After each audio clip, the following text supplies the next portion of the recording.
Assalamualaikum warahmatullahi wabarakatuh. Kami akan menjelaskan inovasi dari SMP Negeri 2 Suranenggala dalam rangka menuju sekolah adiwiyata, yaitu proses pembuatan komposter. Komposter itu adalah salah satu terobosan untuk mengelola sampah organik menjadi kompos dan juga akan menghasilkan pupuk pelengkap cair atau kita kenal dengan PVC yang mana bisa untuk menghijaukan daun karena banyak mengandung nitrogen. Pertama, kita sederhana sekali dalam proses pembuatannya, yaitu menyediakan ember yang bekas cat dengan dua. Kami buat dengan komposter tipe 1. Kenapa tipe 1? Karena hanya satu tingkat gitu. Artinya kuantitas yang harus di jalan pupuk organik ini cukup 3 kilo kapasitasnya. Di sini ada beberapa susunan. Yang pertama di sini ada paralon. Paralon ini berfungsi untuk mengambil oksigen, kemudian masuk melalui proses pembusukan yang bisa membantu atau mempercepat proses pembusukan. Walaupun waktunya itu agak lama. Yang kedua, ini adalah keran, yang mana keran ini hasil dari penyaringan yang di tengah ini, yang ada saringan. Pupuk ini akan organik ini akan hancur ketika diberi namanya N4 itu, N4 pertanian, karena N4 ada perikanan, ada pertanian. N4 ini merupakan efektivitas mikro yang mana mempercepat proses pembusukan atau pengomposan. Untuk takaran N4 ini dalam satu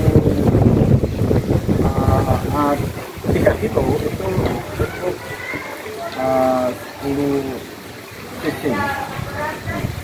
Kemudian setelah M4 ini masuk, kita biarkan selama kurang lebih 18 hari.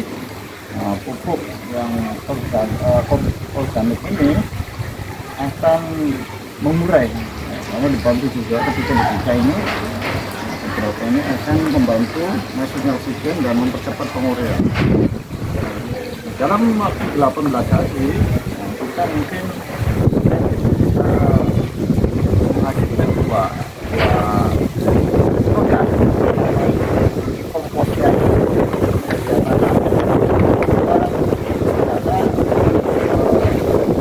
penyuburan tanah. Yang kedua akan menghasilkan pupuk cair. Di sini pupuk cair akan kita gunakan untuk tanaman yang ada di sekitar sekolah, dan untuk kompos atau hasil dari pemberian organik akan dijadikan sebagai media tanam di dalam pot. Ini kita kenal dengan komposter aerob karena ada udara. Jadi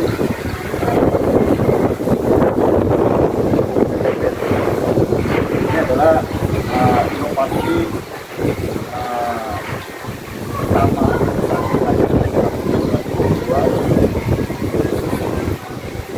yang banyak.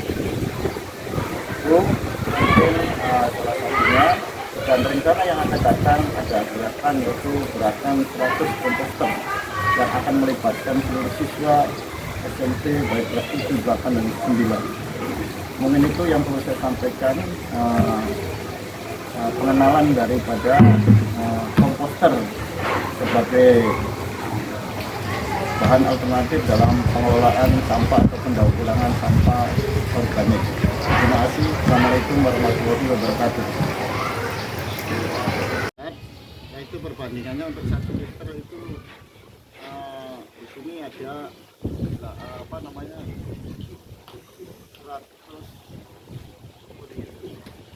takaran 1 liter itu membutuhkan antara 10 sampai 25 cc. Kita di sini ukuran seperempat, jadi kita cukup 5 botol apa 5 tutup botol. Kemudian kita campur secara merata.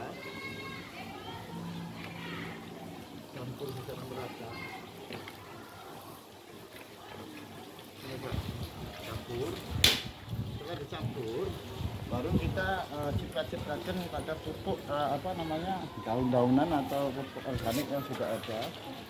Kita ciprat terus sampai merata. Setelah merata baru kita tutup. Ketika dalam waktu kurang lebih 18 sampai 25 hari atau 1 bulan, mungkin penguraian semakin cepat, kita akan mendapatkan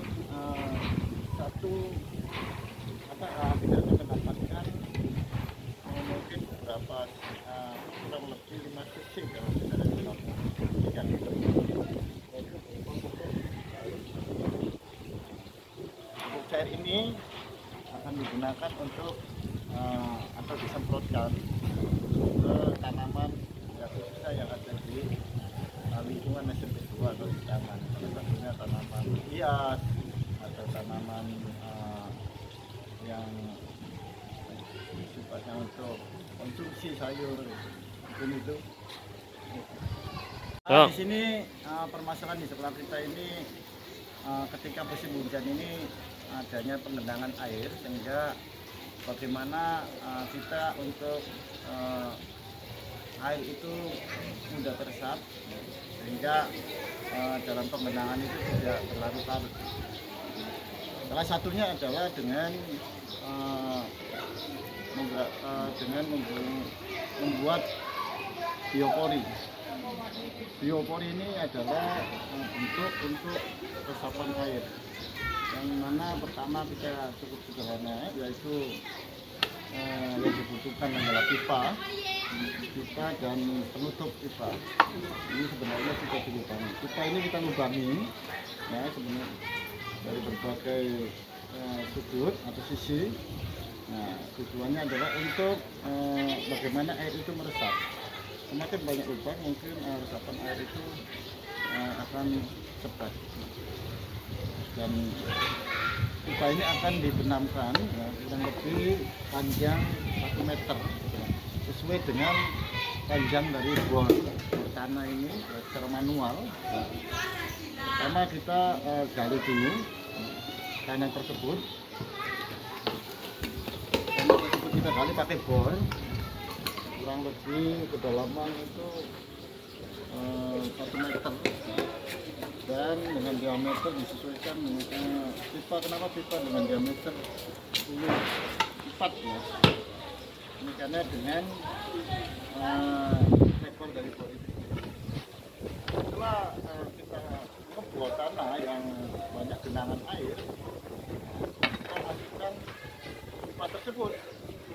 Kita dimasukkan. Ini salah satu sumber yang berada. Kita masukkan. Dan di sini selain untuk resapan, kita juga bisa menampung sampah-sampah organik, seperti daun atau tulang-tulang ikan dan lain sebagainya, kita masukkan dengan kita menggunakan stick ya untuk memadatkan terus sampai sampah itu padat. Kalau sudah selesai, nah kita tutup. Kita ditutup. Ini sebenarnya harus ada rongga yang kita tutup. Nah, kita tutup. Nah, kita selesai dalam membuat biopori.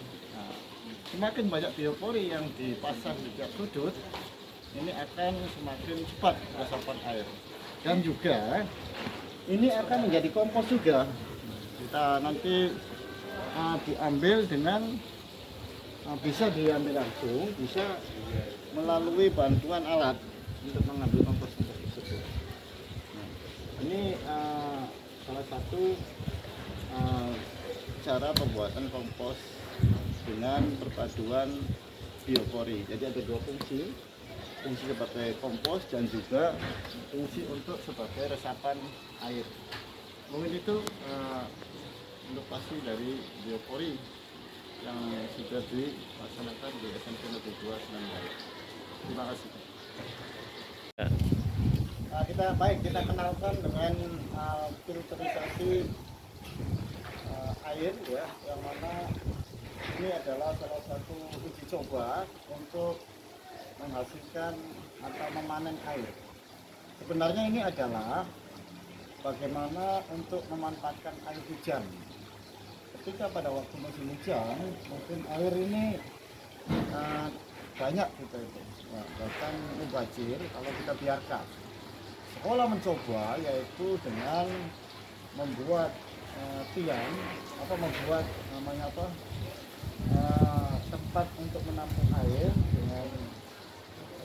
dengan torrent. Ya. Setelah itu ketika air itu digunakan atau dimanfaatkan untuk berfungsi sebagai MCK, kita membutuhkan air yang istilahnya bersih. Dalam hal ini adalah bebas bau, ya, rasa dan warna. Kita mencoba menggunakan atau memanfaatkan media untuk penyulingan tersebut. Ya, antaranya adalah karena di kita banyak cangkang hijauan. Ya, cangkang hijauan itu dijadikan sebagai bahan media juga dalam penyulingan atau filterisasi air. Yang kedua serabut, ya, apa? Bahkan bukan serabut saja, ini campuran antara serabut kelapa dan ini kotoknya itu. Kemudian arang, batu, dan satu lagi adalah busa.